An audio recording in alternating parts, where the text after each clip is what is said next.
biri Pedro Vicario ilə bağlıdır. Yəni Braziliya mətbuatı artıq 4-cü Braziliya klubuna adı ilə hallandırır.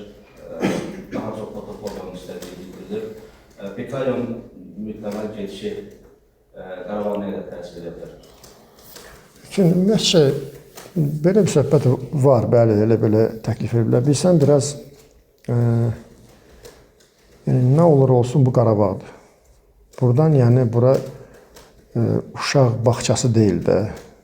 Buradakı futbolçulara, belə deyək, bu cür təkliflər gəlməli deyil. Yəni, buradan əgər futbolçu gedirsə, yəni bizə təklif olunan təkliflər ciddi olmalıdır. Sanki futbolçu gəlsin, nə olsun, nə belə bir fikirlər və sadəcə sanki elə bil ki, bu futbolçuların, belə deyək də, fikirlərini yayındırırlar. Çıxırlar, biri sağdan, biri soldan elə ağlına gələn tərzdə danışırlar hətta. Yəni, birbaşa deyim, yəni belə futbol indi elə bir səviyyə çatıb ki, yəni o, belə deyək də, biraz küçə danışığı burada olmalı deyil də. Yəni, elə bir formada fikirlər bildirirlər, elə bir formada səndən futbolçuda adı var, nə olsun ki adı var? Onu çox üzr istəyirəm, burada menecerlər nəzər. Bəli, yəni menecer, ümumiyyətlə, hamılar elə klub rəhbərləri də, klubun rəhbərləri yox, klubun rəsmiləri hansı ki danışırlar. Sanki ya belə ömür boyu belə işləyiblər, belə çalışıblar, sanki elə o düşüncə ilə də bizim üzərimizə gəlirlər. Və futbolçuların da, mən də bağışlayın, biraz belə kömut deyəcəm, başı gedir və istər-istəməz futbolçuya daha yaxşı təkliflər edirlər, klubu olmaz, pulsuz, nə bilim, və yaxud 3 manat, 5 manat belə futbolçuların da başı gedir, istər-istəməz bunları əl almaq lazım olur və sanki bu da futbolçuları 3 ay, 5 aydır gəlib oynayıblar, məsələn, hələ yaydan bu yana gəliblər, birdən bir təklif olundu, bunları düşüncələrində gəlindi, fikirləşin, nə düşünürlər bunlar? Sanki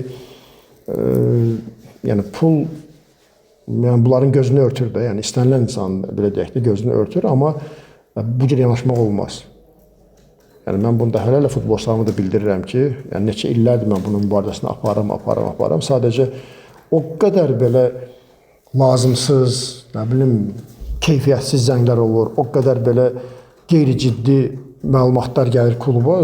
Baxırsan belə ki, bunu doğrudan mı bu klub rəsmisi tərəfindən gəlir bu fikirlər? Doğrudan mı bu menecerlər tərəfindən gəlir? Kim elə ağlına gələnə, kim haradasa qol vurdu, kimsə nəsə bir ötürmə verdi, həmən bir 3-4 nəfər bunun üzərinə gəlirlər. Sən mənlə filan yerə bu qədər sənə pul verdirəcəm, filan yerdə bu qədər pul verdirəcəm, ağıllarına gələnə danışırlar. Sən qarşısına bir ciddi bir şey qoyanda həmən itirlər. Bunlar itirlər, qalır indi futbolçu. Futbolçu düşünür ki, rəhbərlik mənə şərait yaratmadı, nə bilim, amma düşünmürlər ki, bunlar gəlib, yəni 3 manada, 5 manada oynayıblar. Çox futbolçu 3 manada, 5 manada oynayırlar. Gəliblər bura, yavaş-yavaş onları hazırlamış, yavaş-yavaş gəl bu səviyyəyə çıxırlar. Bizdən biraz tələsirlər, yəni. Əlbəttə ki, bizim şükürlər olsun, futbolçularımız indi bizim o fikirlərimizi, bizim düşüncələrimizi qəbul edirlər, amma istər-istəməz bu istənilən ən azından, nə bilim, 10 gün, 1 ay, 2 ay görsün o futbolçu o fikrini işinə cəmləyə bilmir. Yəni, çox böyük problemdir hal-hazırda bu. Bilmirəm, bunu nə cür qarşısını almaq olar, amma görünən odur ki, daha da pisliyə doğru gedir. Yəni, sanki onda biz Çempionlar Liqası qrupuna düşməyək. Əgər biz istəyirsə yaxşı kollektiv olsun bizdə, biz gərək yaxşı nəticələr eləməyək. Nə Çempionlar Liqasının qrupuna düşək, nə play-offa düşək, nə başqa yerə gedək, elə qalıb elə öz çempionatımızda oynasınlar. İndi çox maraqlı bir bazar olub. Çox maraqlı. Buna bazar deməzdim, belə sanki qeyri-ciddi də, yəni. Sadəcə burada futbolçunun sanki mən öz yerini bir baş məşqçi kimi ona öz fikirlərimi bildirirəm, onlara öz məsləhətlərini verirəm, amma onun özü, bir ailəsi bunu düşünməlidir. Sonra onun ətrafı, dostu, tanışı onu baş salmalıdır. Yəni sadəcə gedirlər, sanki uçurma gedirlər.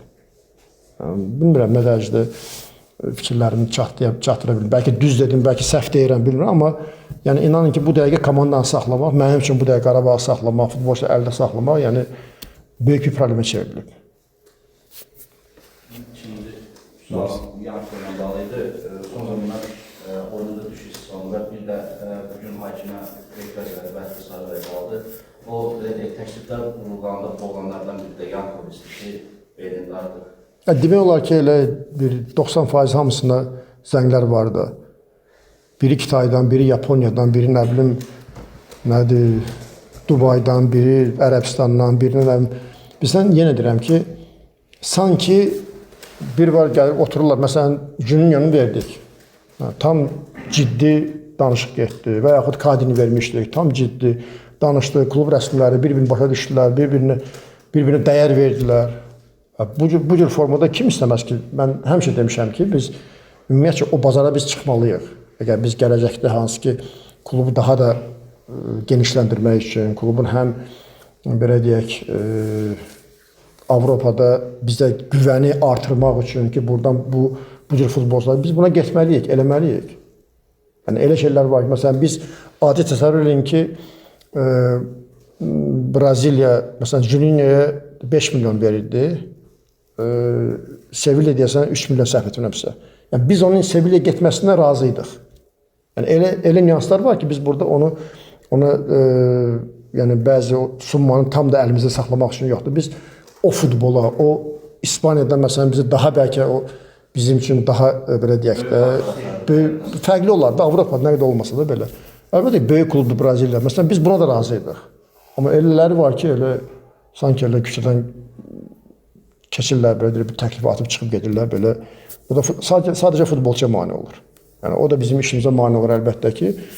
Ona görə yəni o fikirlər çoxdur, yəni zənglər çoxdur. Nə bilim belə də biraz yığıb-yığışdırmağa hələ ki vuruşuruq.